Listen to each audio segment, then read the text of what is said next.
અમેરિકાનું જ્યારે યુદ્ધ શરૂ હતું વિયેટનામ સાથે, તે વખતે એક અમેરિકાની નેવીના એક ફાઇટર જેટના પાયલટ હતા ચાર્લ્સ પ્લમ.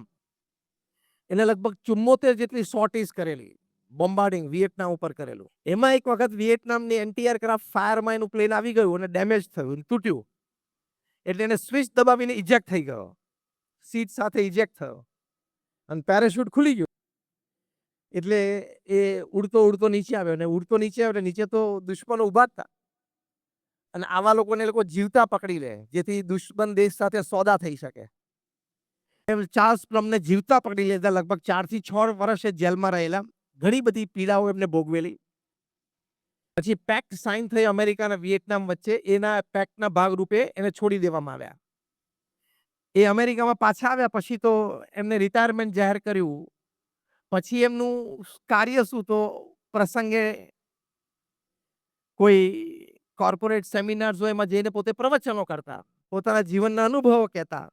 અને 6 વર્ષે જેલમાં રહીને જે ભયંકર અત્યાચાર એમને ભોગવેલો, એની વચ્ચે કેવા વિચારો અને કેવી ભાવનાથી પોતે સ્થિર રહી શકે બધી વાતો કરતા. એટલે ખૂબ સારું મોટિવેશન બધાને આપતા. એકવાર ચાર્લ્સ પ્લમ એક રેસ્ટોરન્ટમાં જમવા બેઠા હતા. ત્રીજા ટેબલ ઉપર રેસ્ટોરન્ટમાં એક વ્યક્તિ બહુ જ સામાન્ય કપડાં પહેરીને સામાન્ય વ્યક્તિ બેઠેલી. એ ચાર્લ્સ પ્લમને ઓળખી ગઈ કે આ ચાર્લ્સ પ્લમ છે. એટલે એમના ટેબલ ઉપરથી એ ભાઈ ઊભા થઈને ચાર્લ્સ પ્લમને મળવા માટે આવ્યા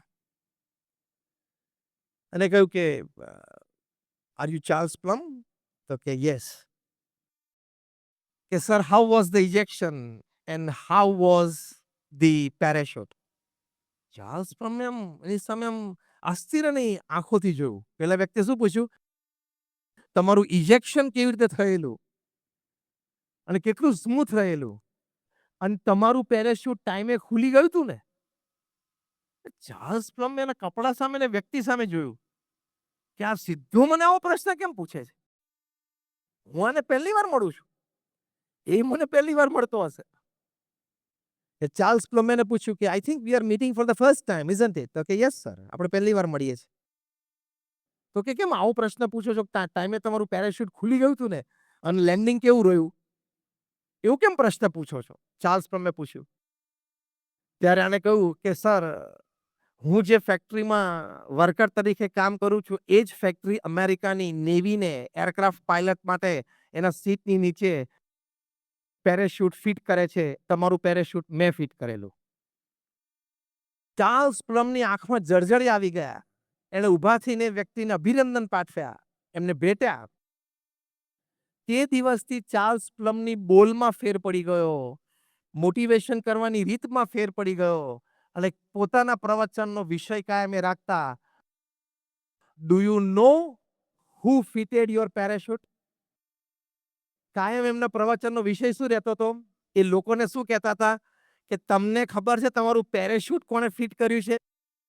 એટલે કે તમને ખબર છે કે તમારા કઠિન સંજોગો પરિસ્થિતિમાં એક બે વ્યક્તિ જે સ્થૂળ અને સમક્ષ હોય એને તમે ઓળખી શકો છો કે આને મને મદદરૂપ મને થયા છે, પણ એની પાછળની ઘણી બધી મોટી ઇકોસિસ્ટમ છે કે જે તમને મદદરૂપ થઈ છે, તમને ખબર નથી.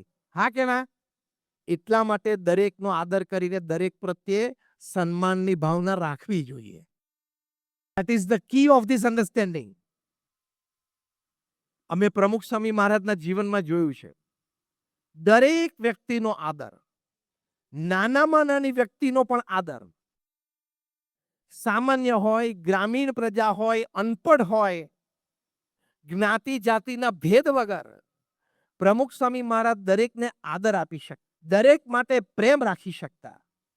કારણ કે આ ગ્રેટિટ્યુડની ભાવના કે આખી ઇકોસિસ્ટમ આપણને મદદરૂપ થાય છે ક્યાંક ને ક્યાંક રીતે, અને દરેક વ્યક્તિ, દરેક અસ્તિત્વ સન્માનને પાત્ર છે. Do you agree with this statement? દરેક અસ્તિત્વ સન્માનને પાત્ર છે જ.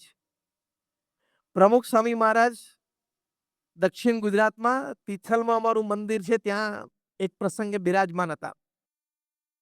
એ વખતે ગુજરાત રાજ્યના એક મંત્રી હતા મોહનસિંહ રાઠવા, અને પછી એ રેલવે મિનિસ્ટર પણ બનેલા. મોહનસિંહ રાઠવા, બીજા એક બે મંત્રીઓ, બીજા એક બે સરકારી આગેવાનો બધા કોઈ કાર્યક્રમ માટે ત્યાં ભેગા થયા હશે અને એમને ખબર પડી કે પ્રમુખ સ્વામી મહારાજ નજીકમાં 10 કિલોમીટર જ છે. એટલે બધા સમય કાઢીને પ્રમુખ સ્વામી મહારાજના દર્શન આશીર્વાદ માટે આવ્યા. મળ્યા બધા પ્રમુખ સ્વામી મહારાજને અને વાતો સાહજિક ચાલતી હતી. એટલે મોહનસિંહ રાઠવાએ કીધું કે સ્વામી અમે અધવચ્ચે કાર્યક્રમ મૂકીને આપના દર્શન આવ્યા છે ને હું મુખ્ય મહેમાન છું, મારું પ્રવચન બાકી છે એટલે મારે જરા નીકળવું પડશે. પ્રમુખ સ્વામી મહારાજ એમને આશીર્વાદ આપ્યા. બીજે 1-2 જણા હતા કે ના સ્વામી અમે હજી 5-10 મિનિટ બેઠા છીએ. મોહનસિંહ રાઠવા એ પોતે પ્રમુખ સ્વામી મહારાજના દર્શન આશીર્વાદ લઈને નીચે ઉતર્યા. એમની ગાડી પાસે ગયા, તેમના ડ્રાઈવર નહોતા, એમના પીએ પણ ત્યાં નહોતા. થયું કે મારા પીએ અને મારા ડ્રાઈવર ક્યાં ગયા? જે સંત એમને વિદાય આપવા માટે વળાવવા માટે ગયેલા એ સંતની સામે જોઈને પૂછ્યું કે આ લોકો ક્યાં ગયા હશે? એટલે સંતે કહ્યું કે તમે લોકો મળવા આવવાના હતા. પ્રમુખ સ્વામી મહારાજે અમને બધાને કહેલું કે એ લોકો મળતા હોય ને પછી એ લોકોને તો જમવાનું છે પણ એમના ડ્રાઈવર અને પીએને પણ પેરેલલ જમવા બેસાડી દેજો. એટલે કદાચ તમે વહેલા ઉતરી ગયા છો, તમારું ઉતાવળ હતી, એ પ્રમુખ સ્વામી મહારાજને ગણતરી નહોતી કે તમે એક વહેલા નીકળી જવાનો છો, તમે જમવા રોકાવાના નથી. આ બધા તો જમવા રોકાવાના જ છે. એટલે તમારા ડ્રાઈવર અને પીએ જમવા બેઠા છે તો 5 મિનિટ થશે, હું ઉતાવળ કરાવડાવું છું. મોહનસિંહભાઈ પણ પોતે ખાનદાન વ્યક્તિ, એમને કીધું ના ના ઉતાવળ ના કરાવશો, જમવા બેઠા છે તો ભલે પ્રેમથી જમી લેતા, હું બેઠો છું. પછી મોહનસિંહ રાઠવાએ એમના પીએ અને એમના ડ્રાઈવર આવે એટલે પૂછ્યું કે જમ્યા શાંતિથી? એટલે કે હા સાહેબ શાંતિથી જમ્યા પણ માફ કરજો. એટલે મોહનસિંહભાઈ કે ના ના એમાં કઈ તમારે માફી માંગવાની જરૂર નથી, તમે મંદિરમાં પ્રસાદ લીધો એ સારી વાત છે. ગોળ ફરીને મોહનસિંહ રાઠવાએ અમારા સંતને કીધું કે પ્રમુખ સ્વામી પાસેથી બસ અમારે આટલું જ શીખવાનું છે કે નાનામાં નાના વ્યક્તિની કદર કરવી, નાનામાં નાની વ્યક્તિની સંભાળ રાખવી, નાનામાં નાની વ્યક્તિને આદર આપવો, એ ગમે તેટલા મોટા પદ ઉપર આવી જઈએ, ગમે તેટલા મોટા થઈએ, પણ દરેક વ્યક્તિ આદરને પાત્ર છે અને આપણા સ્થાનમાં આવ્યા તો એને યોગ્ય આદર આપવો જ જોઈએ. એ વાત અમારે પ્રમુખ સ્વામી મહારાજ પાસેથી શીખવાની છે. જો આને શું કહેવાય કે પદ પ્રતિષ્ઠાની દ્રષ્ટિએ વૈવિધ્ય છે. આખો પ્રસંગ તમે લો, પ્રમુખ સ્વામી મહારાજ કે આ મિનિસ્ટરો કે એના ડ્રાઈવર પીએ, પદ પ્રતિષ્ઠાની દ્રષ્ટિએ વૈવિધ્ય ઘણું છે, પણ સમાવેશની ભાવના, સ્વીકાર કરીને આદર આપવાની ભાવના એ આવા મહાપુરુષોના જીવનમાંથી આપણે શીખી શકીએ. તમે વ્યક્તિને આદર આપીને સમાવેશ આપો એટલે વ્યક્તિ પાસે તમે ખૂબ સારી રીતે કામ પણ લઈ શકો છો, એ વ્યક્તિને તમે પણ ઉપયોગી થઈ શકો છો અને બોન્ડિંગ બહુ સારું થઈ શકે છે.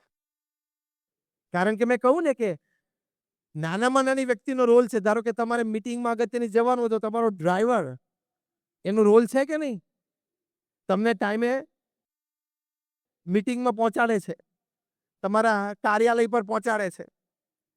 તમારા ઘરના નોકરનો પણ રોલ છે કે એમને સવારે નાસ્તો તૈયાર કરી દો, ડાઇનિંગ ટેબલ ઉપર નાસ્તો મૂકી દો, તમે ટાઈમે નાસ્તો કરીને જલ્દી કામે જઈ શક્યા. Everybody has a role. So we must believe that every person in my life plays a role in my life. મારા જીવનમાં દરેક વ્યક્તિને મારા જીવનમાં કંઈક રોલ છે, હા કે ના? એટલે વિવિધતાનો આદર કરીને આપણે એનો સમાવેશ કરવો. તમારામાંથી કેટલા લોકોએ માઇકોબેક્ટેરિયમ વેકે આ નામ હું બોલ્યું એ સાંભળ્યું છે? બાયોલોજિકલ નેમ છે એટલે આપણે સમજીએ, બહુ ઓછા એ સાંભળ્યું હોય. માઇક્રોબેક્ટેરિયમ વેકે એ નામનું એક બેક્ટેરિયા છે. હવે બેક્ટેરિયા તો સ્થૂળ આંખે દેખાતું નથી. એ કરોડો ભેગા થાય ને, કરોડ નહીં કરોડો, તો 100ની ટીપ ઉપર સમાઈ જાય સ્પેસમાં, એટલા ઝીણા છે. માઇકોબેક્ટેરિયમ વેકે. આ બેક્ટેરિયાનો રોલ શું છે ખબર તમને? આ બેક્ટેરિયા આમ તો સોઇલમાં રહેતા હોય એટલે કે જમીનમાં, પણ એરબોર્ન થવાની શક્તિ છે એનામાં. પવન આવે તો જમીનમાંથી ઉડીને એ હવામાં પણ જાય. એ આપણા શ્વાસમાં આવે એટલે સાયન્ટિફિક રિસર્ચ પ્રમાણે તમારા સ્ટ્રેસ અને એન્ઝાયટી ઓછા કરી શકે છે. આ બેક્ટેરિયા ખાસ કરીને અત્યારે તો હવે આટલું બધું કન્સ્ટ્રક્શન થતું હોય, જમીનો ખોદાતી હોય ને ધમધોકાર બધા કામ ચાલતા હોય, એની વચ્ચે પછી એનું અસ્તિત્વ ઓછું હોય. એટલે અત્યારે તમે જો તો તમે હિલ સ્ટેશન ઉપર જાઓ ને ફ્રેશ હવા મળે ને તમે આમ આહલાદકતાનો અનુભવ કરો છો. હા કે ના? તમે હિલ સ્ટેશન ઉપર જાઓ ને ફ્રેશ એર હોય ને તમને આમ મજા આવે છે. યસ ઓર નો? એ જે મજા આવે છે ને ઓક્સિજન તો એનો એ જ છે. પણ ત્યાં આ માઇકોબેક્ટેરિયમ બેક્ટેરિયા એ હવામાં હાજર છે. એ શ્વાસમાં જાય છે ને એટલે તમારું ડિપ્રેશન, સ્ટ્રેસ અને એન્ઝાયટી ઓછા કરવાની તાકાત આ બેક્ટેરિયામાં છે. જે આપણામાં નથી, આપણા ઓછા કરવાના. આપણા તણાવ ને આપણા એન્ઝાયટી ઓછા કરવાની તાકાત જે આપણામાં જ નથી, એની લીધે લોકો આપઘાત કરે છે આટલા બધા. એ તાકાત આ બેક્ટેરિયામાં છે. બીજી સાયન્ટિફિક રિસર્ચ આ બેક્ટેરિયા ઉપર થઈ. તો સાયન્સે કીધું કે this bacteria has the power to increase your memory. આટલું નાનું બેક્ટેરિયા છે અને તમારી યાદ શક્તિ વધારવાની ક્ષમતા છે. ત્રીજી મોટી વાત આ વિજ્ઞાને કરી છે કે this bacteria has the power to strengthen your immune system. આ બેક્ટેરિયા પાસે તાકાત છે કે તમારી રોગ પ્રતિકારક શક્તિ પણ વધારી શકે છે. આટલું નાનું બેક્ટેરિયા આંખે તો નજરે ના ચડે. અને મેં કહ્યું એમ કરોડો બેક્ટેરિયા ભેગા થાય તો સોયના એક ટીપ ઉપર સમાઈ જાય. એટલા નાના છે. પણ એ તમારો એન્ઝાયટી, સ્ટ્રેસ, ડિપ્રેશન દૂર કરી શકે છે. તમારો મેમરી પાવર વધારી શકે છે અને તમારી ઇમ્યુન સિસ્ટમ સ્ટ્રોંગ કરી શકે છે. આ 3 એટલે કેટલા મોટા લાભ થયા? યસ ઓર નો? આ 3 વસ્તુ એટલે કેટલો મોટો લાભ થયો? આ વાત પરથી એટલી જ વાત સમજવાની કે આ સમગ્ર અસ્તિત્વમાં નાનામાં નાનું બેક્ટેરિયા પણ આપણને આટલું મોટું મદદરૂપ થઈ શકતું હોય તો આપણે દરેક અસ્તિત્વનો આદર કરતા શીખવો. જો નાનું બેક્ટેરિયા એ પણ માણસને આટલું મદદરૂપ થાય છે તો આપણે એ વિવિધતા જે ઇકોસિસ્ટમમાં છે એનો સ્વીકાર કરતા શીખવો જોઈએ. દરેક વ્યક્તિનો સમાવેશ કરતા શીખવો જોઈએ. એક બેક્ટેરિયાની આવી દ્રષ્ટિ રાખીને, એટલે કે એક બેક્ટેરિયા પ્રત્યે આવી દ્રષ્ટિ રાખીને એક બહુ જ મોટો સંદેશો આપણા શાસ્ત્રનો છે કે આપણે કોઈ દિવસ માંસાહારી ભોજન કરાય, હંમેશા શાકાહારી જ રહેવું જોઈએ. તમે માંસાહાર કરો છો એટલે તમે કોઈ અસ્તિત્વને મારો છો. તમે એમ કહો કે હું નથી મારવા ગયો, માર્યું છે કોકે. કોકે માર્યું પણ તે ખાધું એટલે you are a party to the crime.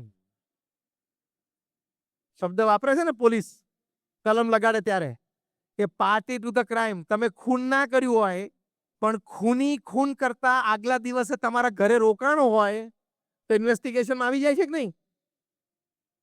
એને પણ ઝપાટામાં લે છે કે નહીં police? You have not committed the crime but you are party to the crime. એમ તમે નોનવેજ ખાવ છો તો you are party to the crime. કર્મનો સિદ્ધાંત તો લાગુ પડશે જ. પ્રમુખ સ્વામી મહારાજ એક વાત હંમેશા કરતા, આજે અમારા ગુરુ હરિ મહંત સ્વામી મહારાજ એક વાત હંમેશા કરે છે કે કોઈને મારીને જીવવાનો તો આપણે અધિકાર જ નથી. અને આખું પ્લાન કિંગડમ છે. તમે એ પ્લાન કિંગડમમાંથી ફળ ફૂલ શાકભાજી ખાઈને તંદુરસ્ત રહી શકતા હોય ત્યાં તો તમારે ત્યાંથી અટકવું જોઈએ. એનિમલ કિંગડમમાં જવાની જરૂર જ નથી. Stopping in the plant Kingdom is survival. Going beyond in the animal Kingdom is killing. કારણ કે આપણને ખબર નથી કે આપણે નાના પશુ પંખીઓને મારી નાખીએ છીએ એ આ ઇકોસિસ્ટમના ભાગરૂપે છે. કોરોના વાયરસ થયો ત્યારે વૈજ્ઞાનિકોએ કીધું કે આવા તો 500 વાયરસ ફરે છે. એક વાયરસમાં સમગ્ર મનુષ્ય જાતિને સાફ કરી નાખવાની ક્ષમતા છે. આ તો ભગવાને બચાવ્યા છે આપણને કોરોનામાંથી. કોરોના જેવા 500 વાયરસ આપણી આજુબાજુ ફરે છે. એક વાયરસને આપણી હ્યુમન પોપ્યુલેશન વાઇપ આઉટ કરવાની ક્ષમતા છે. દેખાતું નથી તોય તાકાત છે એટલી. આપણે બુદ્ધિનો દોડ લઈને ફરીએ છીએ પણ એમાંના ઘણા બધા વાયરસ છે આપણને ઇફેક્ટ નથી કરી શકતા આપણી પોતાની ઇમ્યુન સિસ્ટમ. ઘણા બધા વાયરસ આપણને ઇફેક્ટ નથી કરી શકતા કારણ કે આજુબાજુ જે પશુ પંખી છે એના શરીર ઉપર એ ચોટેલા રહે છે અથવા તો એ એની ઇકોસિસ્ટમ સાથે ક્લેશમાં છે એટલે આપણી સાથે ક્લેશમાં નથી આવતા. એ દરેક અસ્તિત્વનો એક મહિમા છે. માટે એવી મોટી દ્રષ્ટિ રાખીને આપણે તો એક સીમિતમાં વ્યક્તિ પ્રત્યે આદર, વ્યક્તિ પ્રત્યે પ્રેમ અને વ્યક્તિનો સમાવેશ એ હંમેશા રાખવો જ જોઈએ. તો એનાથી જીવનમાં આનંદ આવે છે. The amount of money that you have in your bank account is the extra work you did. You shouldn't have done. And if you did it, you should have given it for a good cause. પૈસા કે પ્રસિદ્ધિ કે કીર્તિ કઈ બહુ મોટી વાત નથી. એ પૃથ્વી ઉપર ઘણાને મળે છે. હું ઘણી વખત બોલું છું, રોજ પૃથ્વી ઉપર, સાંભળજો આ વાક્ય, રોજ પૃથ્વી ઉપર સેંકડો લોકો કરોડપતિ થાય છે અને હજારો લોકો લાખોપતિ થાય છે. રોજ રોજ પૃથ્વી ઉપર સેંકડો લોકો કરોડપતિ થાય છે અને હજારો લોકો લખપતિ થાય છે. એટલે એ બહુ કઈ મોટી વિશેષતા નથી. વિશેષતા એ છે કે આપણને જીવનમાં અસ્તિત્વનો આનંદ આવે અને મુખ્ય આનંદ વિવિધતાનો સ્વીકાર આદર અને દરેકનો સમાવેશ કરવાનો એક પ્રયત્ન કરવો એમાં રહેલો છે. જે સ્થાને આપણે અહીંયા બેઠા છીએ, 2 વર્ષ પહેલા આ જ સમયે અહીંયા પ્રમુખ સ્વામી મહારાજનો શતાબ્દી મહોત્સવ ઉજવાયેલો. તમારામાંથી કેટલા લોકો આવેલા? Just raise your hands. ઓહો, બધા. I must give you a big hand. એ વખતે અહીંયા 80,000 સ્વયંસેવકો હતા. પુરુષ, મહિલા, યુવા, યુવતી, કિશોર, કિશોરી, બાળ, બાલિકા, 80,000. બધામાં વિવિધતા હતી. અભણ પણ હતા, ભણેલા પણ હતા. કોઈ વિશેષ કળા કૌશલવાળા પણ હતા, કોઈ સામાન્ય પણ હતા. જોગ્રાફિકલ બેકગ્રાઉન્ડ તમે જુઓ તો કોઈ આદિવાસી વિસ્તારમાં પણ જન્મેલા અને ઉછરેલા હતા અને અમેરિકામાં જન્મેલા ઉછરેલા પણ હતા. પણ એ 80,000 સ્વયંસેવકોએ સંગઠિત રીતે કામ કર્યું. તો જે સ્થાને આપણે અહીંયા બેઠા છે, આ વિશાળ જમીન, અહીંયા 1 મહિના દરમિયાન 1,21,00,000 વિઝિટર આવે એટલે રોજના 4 લાખ વિઝિટર. અમે રોજ સાંજે 80 ટન ખીચડી બનાવતા હતા. ખબર પડી આ આંકડા? ઘણા બધા આંકડામાંનો એક આંકડો બોલું છું. એટલે ખાલી ખીચડી બધા ખાતા તો એવું નહીં, બધા તો સમોસા ને બધું 25 આઈટમ અમારા પ્રેમવતી ફૂડ સ્ટોલ રસોડામાં જમતા હતા. 25-50 આઈટમ માની એક આઈટમ નહીં. આંકડા મેં તમને કીધા. 80 ટન ખીચડી. 40 થી વધારે સેવાકીય વિભાગો હતા. દરેક વિભાગમાં જે તે નિષ્ણાત પણ મૂકેલો હોય, કે સમજી લો ઇલેક્ટ્રિક વિભાગ છે, આ નગરનું બધું વાયરિંગ કરવાનું હતું. સેંકડો મીટરનું અંડરગ્રાઉન્ડ વાયરિંગ અમે કરેલું, કિલોમીટરનું કરેલું. એના એક્સપર્ટ પણ એ વિભાગમાં હોય, પણ એની સાથે સાથી તરીકે એને મદદરૂપ થવા માટે કોઈ એક આખું મંડળ કે એક આખું ગામ, ત્યાંના અમારા 25-50 સ્વયંસેવકોને મદદમાં મૂક્યા હોય. એ જે યુનિટ બન્યું હોય સ્વયંસેવક દળનું, કે ભાઈ ઇલેક્ટ્રિક વિભાગ, એમાં ફૂલ રેન્જ હોય. ઇલેક્ટ્રિક એન્જિનિયર્સ પણ ઘણા બધા હોય, ITI નો ઇલેક્ટ્રિક કોર્સ કરેલો હોય એવા પણ હોય, એક કોર્સ ના કર્યો હોય પણ ઇલેક્ટ્રિકની દુકાનમાં 15-25 વર્ષ નોકરી કરી હોય એવા હોય. સામાન્ય કોઈ જે મંડળ મુખ્યમાં BCom 10-12 ધોરણ ભણેલા હોય, કોઈ અભણે હોય. એ વિભાગમાં પાછા 2-5 જણા એવા હોય કે એને ઇલેક્ટ્રિકની કશી ખબર ના પડતી હોય, બધા કામ કરતા હોય ને ફક્ત પાણી પાતા હોય. આ ફૂલ રેન્જમાં અમારું આખું એક યુનિટ ગોઠવાયેલું હોય. કેટલી બધી વિવિધતા થઈ.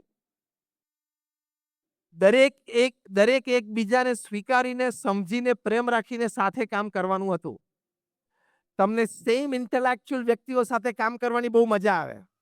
એક લેવલ નીચે હોય સાથે તો બહુ મજા આવે, કારણ કે ત્યાં તો ઓર્ડર જ કરવાનો ને પછી. પણ આપણી સાથે આપણા જ લેવલના બધા વિવિધતાવાળા હોય એની સાથે ભેગા રહીને કામ કરવું એક ચેલેન્જ છે. આ વાત ડોક્ટર તેજસ પટેલ ખૂબ સારી રીતે સમજી શક્યા અને એમને ખૂબ સારી રીતે મુખ્ય મંચ ઉપરથી અમારા ગુરુહરિ મહંત સ્વામી મહારાજના પરમ સાનિધ્યમાં વ્યક્ત પણ કરી. Padmashri doctor Tejas Patel, leading cardiologist, વિશ્વ કક્ષા એમનું નામ છે. એ પોતે બોલ્યા કે અહીંયા 80,000 સ્વયંસેવકો પ્રમુખ સ્વામી મહારાજ શતાબ્દી મહોત્સવમાં છે. મેં જોયું અને જાણ્યું કે વિદ્યાર્થીઓ પણ છે, સામાન્ય નાની દુકાન ગામડામાં ચલાવતા હોય કિરાણાની એ પણ છે, શહેરી જનો પણ છે, એટલે કે અર્બન લોકેલિટીઝમાં રહેતા હોય એવા પણ છે, એન્જિનિયર છે, ડોક્ટર છે, અમેરિકાના સિટીઝન પણ છે, અમેરિકાના ડોક્ટર્સ અને એન્જિનિયર્સ પણ છે. આ વાત કરીને ડોક્ટર તેજસ પટેલે ખૂબ સુંદર વાત કરી કે આ બધા જે છે એ બધા અહીંયા એકબીજાને આદર આપીને, એકબીજાને સમજીને, એકબીજાની સાથે રહીને પોતાને જે કાર્ય સોંપાયું છે એ કેવી સુંદર રીતે આપણે કરી શકીએ એ કરી રહ્યા છે. એ મારી દ્રષ્ટિએ આ ઉત્સવનો સૌથી મોટો ચમત્કાર છે. માનનીય પ્રધાનમંત્રી શ્રી નરેન્દ્રભાઈ મોદી પણ ખૂબ પ્રભાવિત થયેલા જ્યારે આ પ્રમુખ સ્વામી મહારાજ શતાબ્દી મહોત્સવ નગરનું ઉદ્ઘાટન કરવા આવેલા ત્યારે. અને એમણે કહ્યું કે તમે 80,000 સ્વયંસેવકો બીએપીએસના છો, મને 80,000 ને એકમો ગણી લેજો. કારણ કે આ સ્વયંસેવકોની સેવા ભાવનાથી પોતે પ્રભાવિત થયેલા. ખાલી સેવા ભાવનાથી નહીં, પણ કેવા સંજોગ, કેવી પરિસ્થિતિ, કેવી ગોઠવણી, આસપાસના કેવા વ્યક્તિઓ એ બધા સાથે હળી મળીને જે સેવા કરતા હતા એ બહુ જ મોટી વાત છે. તો જો આ સેવાનો આપણે જ્યારે સાથે કામ કરીએ છીએ ત્યારે અન્ય વ્યક્તિઓને સમજીને સાથે રહેવું એમાં જ સફળતા. બાકી ઝઘડતા તો બધાને આવડે છે, હા કે ના? આમાં કોઈ આંગળી નહીં ઊંચી કરો ને, મને ખબર છે. ઝઘડતા આપણને બધાને આવડે છે ને આપણે અહીં બેઠેલા બધા 5, 10, 15 વખત જીવનમાં કોકની ને કોકની સાથે ઝઘડી ચૂક્યા. ખાલી જગ્યા પૂરો છીએ જ. ઝઘડતા તો બધાને આવડે છે, ઝઘડીને છૂટા પડતા પણ બધાને આવડે છે. સામેવાળી વ્યક્તિને સમજીને કોમન મિનિમમ પ્રોગ્રામ, જેને સીએમપી કહેવામાં આવે છે કોર્પોરેટ વર્લ્ડમાં, સીએમપી પર આવીને કામ કરવું ને, that is accepting diversity and promoting inclusion. 1992માં જ્યારે સ્વામિનારાયણ અક્ષરધામ ગાંધીનગરનું ઉદ્ઘાટન થયું ત્યારે 31મી ઓક્ટોબર પહેલે જ દિવસે પ્રમુખ સ્વામી મહારાજના સાનિધ્યમાં રોહિત મહેતાનું સન્માન કરવામાં આવેલું. પ્રથમ ભારતીય જે લાયન્સ ઇન્ટરનેશનલના પ્રેસિડેન્ટ બનેલા, કોઈ ક્લબના નહીં, હા, વિશ્વ વર્લ્ડ પ્રેસિડેન્ટ લાયન્સ ઇન્ટરનેશનલના, આપણા અમદાવાદના. એમનું સન્માન થયું. રોહિત મહેતાએ પોતે વાત કરી કે હું છેલ્લા 35 વર્ષથી લાયન્સ ક્લબ સાથે જોડાયેલો છું અને ખૂબ સુંદર પ્રવૃત્તિઓ મેં દેશ પરદેશમાં કરી છે. અને આપણે સૌ જાણીએ છીએ કે આ લાયન્સ ઇન્ટરનેશનલ ક્લબ ખૂબ સારી પ્રવૃત્તિ કરે છે. અમે તો લગભગ એના 100-150 કાર્યક્રમમાં ગયા છું. રોહિત મહેતાએ કીધું કે અમે પ્રવૃત્તિ સારી કરીએ, સમાજ સેવા ખૂબ સારી કરીએ છીએ, અમને ડોનર્સ પણ સારા મળે છે, પણ બીએપીએસ સંસ્થા પાસે જે સમર્પિત સ્વયંસેવક વર્ગ છે, જે સમજીને સાથે રહીને એકબીજાને અનુકૂળ થઈને જે સેવા કરે છે ને, એ વિભાગમાં અમારે ઘણું બધું હજુ વિચારવાનું છે અને ઘણું બધું પ્રાપ્ત કરવાનું છે. આની પાછળનું રહસ્ય શું છે? અધ્યાત્મ. અધ્યાત્મ એ રહસ્ય છે. ઉપરથી દરેકના પહેરવેશ જુદા છે. બોલચાલની વાત શરૂ થાય, વાર્તાલાપ શરૂ થાય, દરેકના વિચારમાં વૈવિધ્ય છે. પણ એ વૈવિધ્ય છે એ ભગવાન એટલા માટે મૂક્યું કે મેં વૈવિધ્ય મૂક્યું છે, તમને બધાને બુદ્ધિ આપી છે. હવે તમે બુદ્ધિથી વિચારીને વૈવિધ્યને આદર આપીને સ્વીકારીને રહી શકો, એની માટે મેં તમને બુદ્ધિ આપી છે. તો આપણે રિવર્સ ઉપયોગ કરીએ છીએ. વૈવિધ્યને અસ્વીકાર કરીને, એની ઘૃણા કરીને એની સાથે ઝઘડીએ છીએ. એટલે ભગવાનનો આખો પ્રોજેક્ટ આપણે ઊંધો પાડી દીધો. એ અધ્યાત્મથી આ સ્વીકાર આવે છે. અને અધ્યાત્મ શું છે? પ્રમુખ સ્વામી મહારાજે આદિવાસી વિસ્તારોમાં પણ ખૂબ વિચરણ કર્યું છે. મધ્ય ગુજરાતમાં બોડેલી પાસે એક વખત રાત્રે 1 વાગે પ્રમુખ સ્વામી મહારાજ સત્સંગ સભામાં બેઠા. ત્યાંના બધા સભાના ટાઈમ મોડા, 12:30 વાગે બધું પૂરું થાય. કોઈ પણ સાંસ્કૃતિક કાર્યક્રમ હોય, જાહેર કાર્યક્રમ હોય, રાત્રે 1 વાગે પ્રમુખ સ્વામી મહારાજને સભાને સંબોધવાનો, આશીર્વાદ આપવાનો સમય આવ્યો. રાત્રે 1 વાગે પ્રમુખ સ્વામી મહારાજ આશીર્વાદમાં સામે બધા જ આદિવાસીઓ બેઠા હતા. આવું વાત કરું છું લગભગ 40 વર્ષ પહેલાની, 70ના દાયકાની, એટલે કદાચ 50 વર્ષ પહેલાની વાત છે. પ્રમુખ સ્વામી મહારાજ બોલ્યા, હવે અત્યારે આપણે આદિવાસી વિસ્તારો જોઈએ છે, ઘણી રીતે આપણને વિસ્તારો પછાત દેખાય છે. તો 50 વર્ષ પહેલા તો કેટલા પછાત હોય. પ્રમુખ સ્વામી મહારાજ બોલેલા કે આદિ એવા જે ભગવાન તેનો તમારામાં વાસ છે એટલે તમને આદિવાસી કહે છે. આ એક નવી વ્યાખ્યા, એક નવો વિચાર, એક નવો અભિગમ અને ત્રણેય કરતા વિશેષ એક જીવન ભાવના એમની પ્રગટ થઈ. આદિ એવા જે ભગવાન એનો તમારામાં વાસ છે એટલે તમને આદિવાસી કહે છે. અને બીજું વાક્ય પ્રમુખ સ્વામી મહારાજ બોલ્યા કે હું તમારા બધામાં ભગવાન જોઉં છું. ત્રીજું વાક્ય પ્રમુખ સ્વામી મહારાજ બોલ્યા કે આપણે આ દેહ નથી, આપણે આત્મા છીએ. એ આધ્યાત્મિક સમજણ રાખીએ તો દેહ કરીને જે ભેદભાવ છે એ ટળી જાય અને દરેકનો સ્વીકાર થાય કે દરેક સોલ આત્મા છે, શરીર કોઈ છે જ નહીં. આ જે અધ્યાત્મ છે, આ જે આધ્યાત્મિકતાનો મુખ્ય મધ્યવર્તી વિચાર છે, એ વિવિધતામાં એકતા લાવી શકે. બાકી કોઈ બીજી વિચારધારા હોય, ઇન્ક્લુડિંગ સામ્યવાદી વિચારધારા, અમને લગ્ન પ્રસંગે બોલે પણ બરોબર ના જોયું. હવે બિચારો એ દિવસે આપણા જેવા 500 જણાને આમંત્રણ આપેલું, એટલે 500 જણા આવતા એટલે બચારા ઉભા બધાને મળી લેતા. આપણે પણ એ જ પરિસ્થિતિ છે ને, ઘરે પ્રસંગ હોય ત્યારે. તો એ વખતે મને બરોબર ના બોલાય, બરોબર સામે ના જોયું. તારો વિચાર કેટલો હલકો કહેવાય, તારું વર્તન કેટલું હલકું કહેવાય. એ આવા પ્રસંગે તમે અપેક્ષા રાખો છો? એટલે આ વાતની અત્યારે કિંમત છે કે દરેકનો સમાવેશ એ વ્યક્તિને, પરિસ્થિતિને સમજીને આપણે કરવો જોઈએ, તો સુખી થાવ. એટલે ગઈકાલે જે મહંત સ્વામી મહારાજનું એક વાક્ય આપણે કહેલું એ ફરી વખત ઉચ્ચારીને પૂરું કરું. સમજીને સંપીને સાથે રહેશો તો સુખી થશો. Repeat with me. સંપીને, લાઉડલી, સંપીને સમજીને સાથે રહેશો તો સુખી થશો.